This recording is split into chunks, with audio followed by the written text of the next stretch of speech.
Whereas you guys, when you talk about Trump, you talk about him more vehemently than you do when you talk about a terror organization. Why? Donald Trump is currently employing somebody who said he was on a Nazi streak. So when we are calling people in this administration fascistic, and we're talking about him in that manner, it's because he's employing people who say fascistic things. Zohran Mamdani fired somebody who said anti-Semitic things over a decade ago, which he should have, and he said this is a terrorist organization. This has no place in our city. Can I ask you, what's wrong with that wording? Chants of a terror organization have no place in our city. Nothing's wrong with the wording. In today's video, Adam Mockler takes on Chris Cuomo on NewsNation during a heated exchange that exposes growing tensions over political double standards, extremist rhetoric, and accountability in today's media landscape. As the conversation escalates, Adam Mockler presses hard on inconsistencies that many viewers have noticed but rarely hear addressed directly. So let's dive in and watch how Adam Mockler shuts down Chris Cuomo on NewsNation. Let me bring in progressive podcaster Adam Mockler. Adam, it's good to see you. Happy New Year. We'll touch on this, and then I want to move on to Minnesota or healthcare, your choice. But when Trump said what he said in Charlottesville, I did not think it was wrong for people to jump on him for how he was trying to cut it too thin and, be careful about it. And you guys were right to come after him. Why aren't you doing the same thing with Mamdani about Hamas?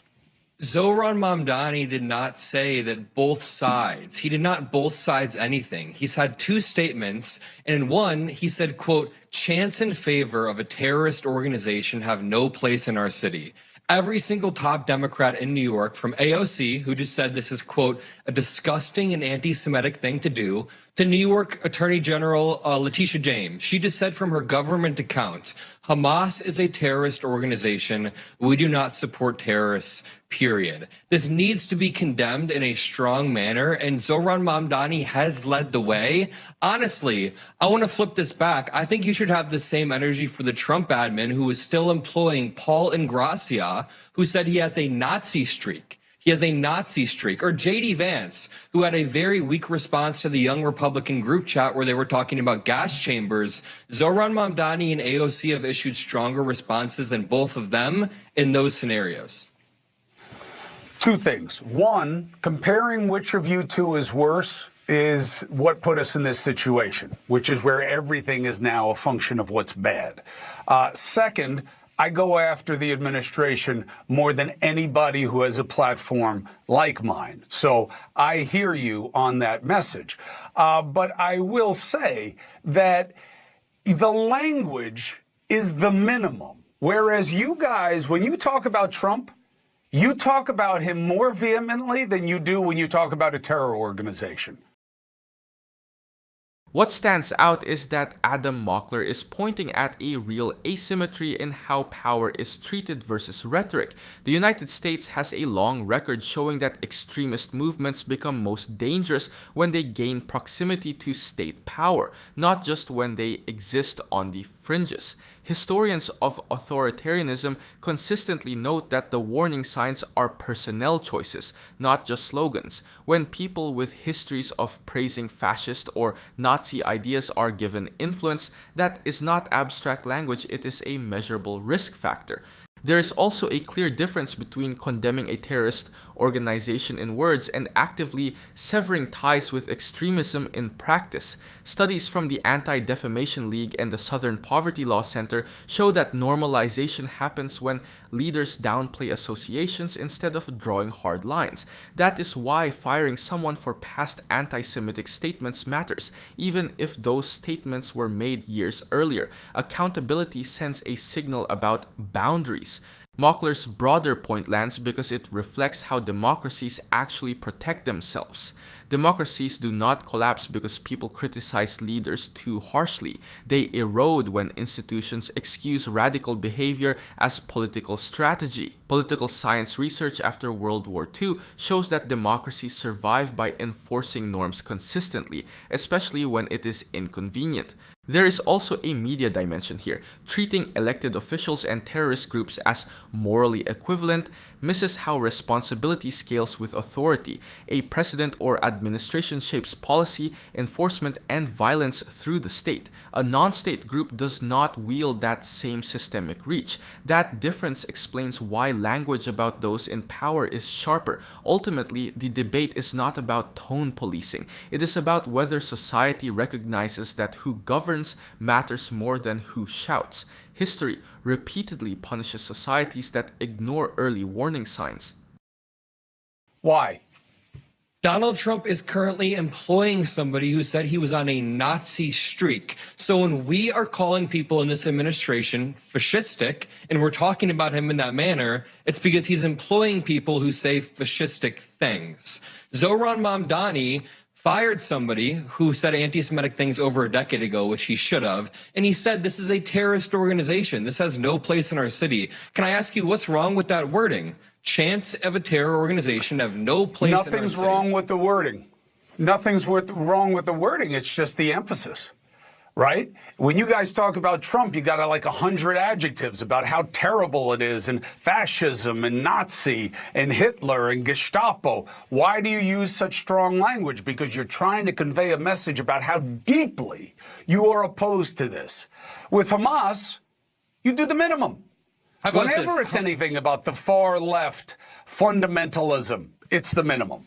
That's my point.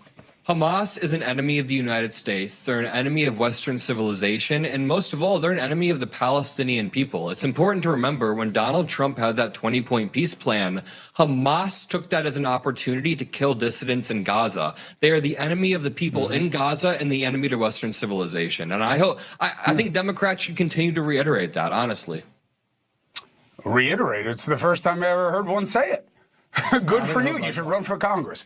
All right. So, Adam, let me ask you, what do you want to talk? You want to talk Minnesota or you want to talk healthcare? Your choice. I think both are very, very important. The Minnesota shooting has been dominating headlines because any American who has been paying attention could have seen this coming. ICE is funded more than a lot of militaries. They've been emboldened by allowing masks to be raised at all times. I mean, they've cracked the ribs of 79-year-old U.S. citizens by throwing them to the ground. They become increasingly violent. And listen, again, I'm a center-left Democrat. There needs to be interior immigration enforcement in some way.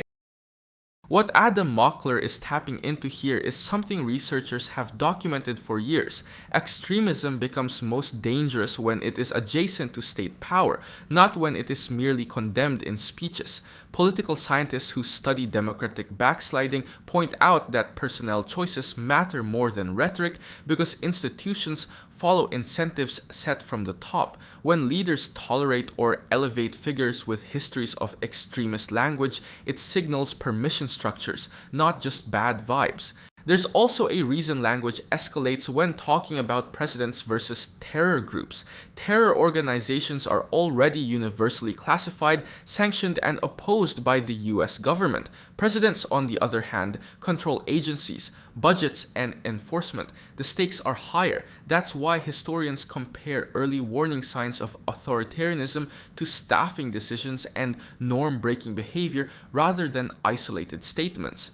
On immigration enforcement, Mockler's concern isn't hypothetical. Government data and investigative reporting show ICE's budget has ballooned dramatically over the past decade, often outpacing oversight mechanisms. Civil rights lawsuits document cases where U.S. citizens and legal residents were wrongly detained or injured, which erodes trust in law enforcement broadly. When enforcement agencies operate with militarized tactics and limited accountability, escalation becomes predictable, not accidental. What often gets missed in these debates is that strong condemnation and strong governance are not opposites.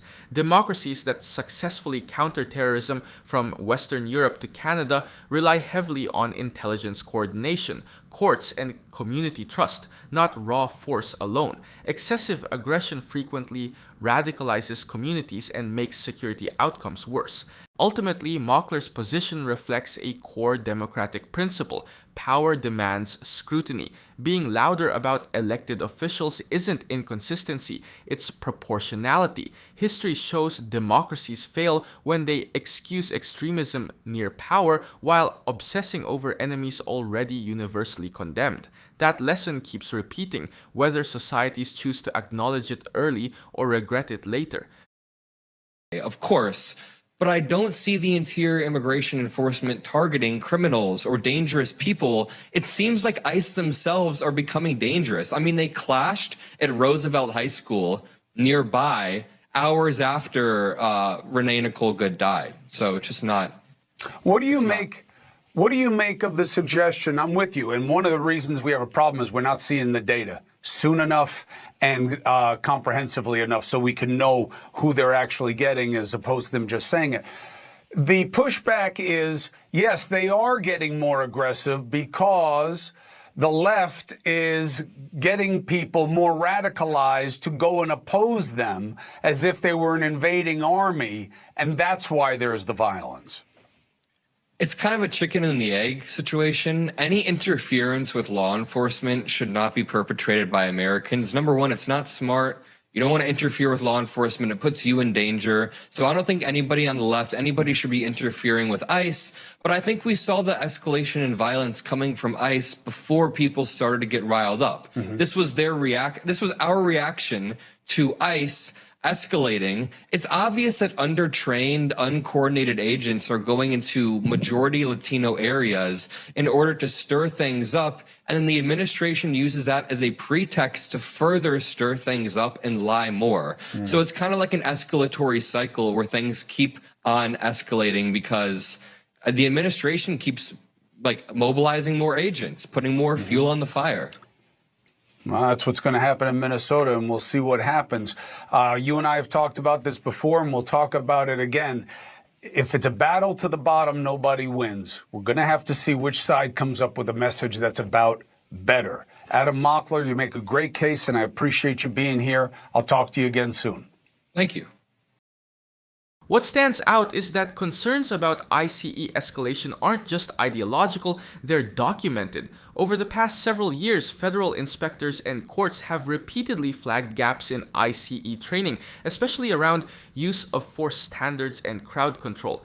A 2023 DHS Office of Inspector General report found inconsistent reporting of force incidents and delays in releasing data, which fuels exactly the transparency problem Mockler is pointing to. The idea that public protest alone caused the escalation also doesn't hold up well under scrutiny. Historically, spikes in enforcement aggression tend to follow policy directives, not street opposition. Under multiple administrations, when quotas or performance pressures increase, arrests broaden beyond serious criminal convictions to include long-term residents with no violent records. Independent analyses of ICE arrest data show that large shares of those detained have no felony convictions at all, undermining claims that enforcement is narrowly targeted.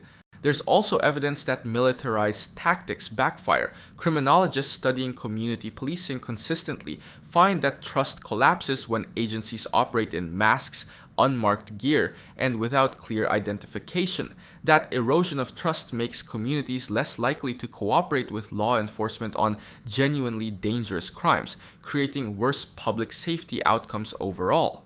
What's often missing from these debates is proportionality. Interior enforcement doesn't require shock and awe operations near schools or neighborhoods still processing local tragedies. Countries with effective immigration enforcement, like Germany and Canada, pair enforcement with clear oversight, judicial review, and public reporting. When those safeguards weaken, mistakes and abuses rise.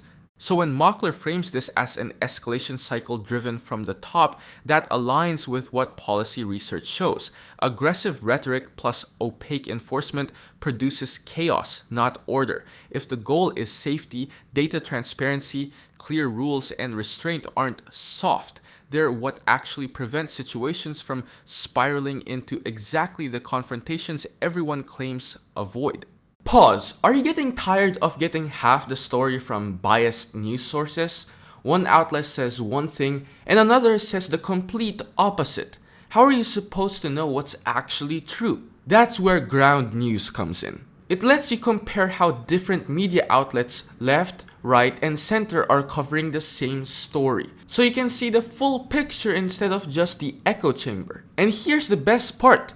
Click the link in the description and get 40% off the Vantage tier, which gives you even deeper insights into media bias and political trends. Stay informed, think for yourself, and check out Ground News in the description down below.